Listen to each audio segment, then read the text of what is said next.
एक समय वो था जब इस दुनिया में डायनासोर राज करते थे। वो चलते थे जहां हम अब चल रहे हैं। इस धरती पर सांसें ली, इस धरती पर लड़ाइयां लड़ी। इन दैत्याकार बड़े विचित्र डायनासोर ने करीब 14 करोड़ सालों तक इस धरती पर राज किया। इन डायनासोर की कई हजार प्रजातियां थीं।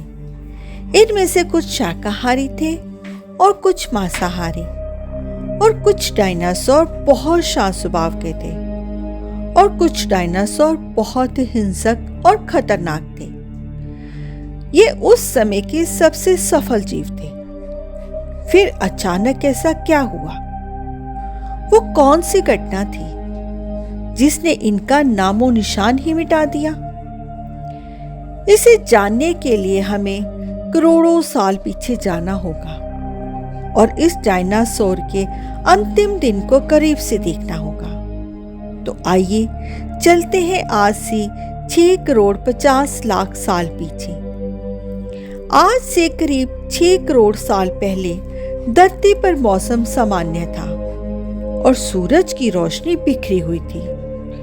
लंबे लंबे पेड़ों से टकराती समुद्र की ठंडी हवाएं और चारों तरफ डायनासोर के चिल्लाने और चिंगाड़ने की आवाजें आती थी।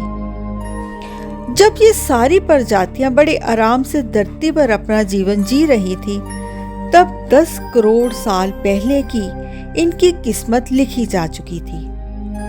10 करोड़ साल पहले एक छोटा एस्टेरॉयड का टुकड़ा दूर अंतरिक्ष से आ रहा था। ये पृथ्वी से 20 करोड़ मील दूर मंगल और बृहस्पति के बीच बने शुद्ध ग्रह बेल्ट से घूम रहे एक बड़े एस्टेरॉयड से जा टकराता है।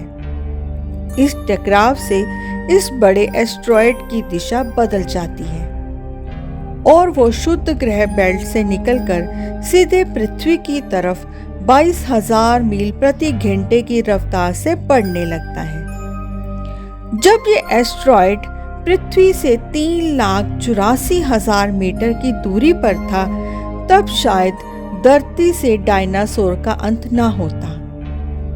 यदि एस्टेरॉयड पृथ्वी के उपग्रह चांद से टकराता, पर यह बड़ा एस्टेरॉयड चांद के बहुत करीब से गुजर गया।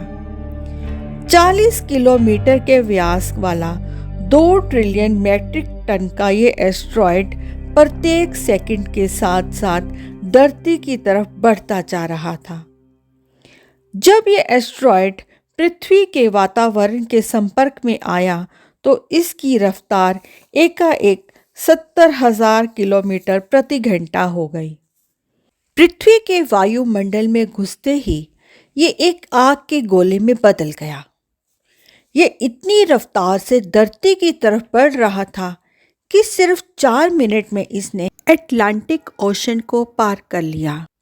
इसकी चमक इतनी अधिक थी कि धरती पर टकराने से पहले ही हजारों जीव आग के इस दहकते गोले को देखकर अंधे हो गए थे। ये जीव उस उल्का को देख ही नहीं पा रहे थे, पर उसकी भयानक गर्मी को महसूस कर पा रहे थे। कुछ ही क्षण में ये एस्टेरॉयड मेक्सिको की खाड़ी के पास जमीन पर से टकराता है और लगभग 35,000 डिग्री सेल्सियस की ऊर्जा वाला भयंकर विस्फोट होता है। ये विस्फोट इतना शक्तिशाली था कि इसके टकराने से ही धरती की लाखों टन धातु अंतरिक्ष में चली गई। टकराव वाली जगह पर 180 किलोमीटर चौड़ा और 20 किलोमीटर गहरा गड्ढा बन गया। 16 मिनट 40 सेकंड बाद जमीनी टकराव की वजह से धरती के अंदर चारों ओर 11.1 तीव्रता की भूकंपमयी तरंगें उठने लगी। इसकी वजह से समुद्र में विशाल कई लहरों का निर्माण हुआ और एक के बाद एक सुनामी की लहरें चारों तरफ बढ़ने लगी। इस भूकंप की तरंगों ने सभी ज्वालामुखियों को दहका दिया, जिससे जगह जगह पर डायनासोर का विनाश शुरू हो गया। धरती के महाविनाश प्रलय की शुरुआत हो चुकी थी। विस्फोट की वजह से लाखों टन मेटल पत्थर धूल अंतरिक्ष में गया था, वो ग्रेविटेशन पुल के कारण ठीक 40 मिनट बाद आग के गोले के रूप में धरती पर बरसने लगे। धूल के बादल कई किलोमीटर मोटे थे, जिसकी वजह से धरती पर सूरज की रोशनी का आना असंभव हो गया।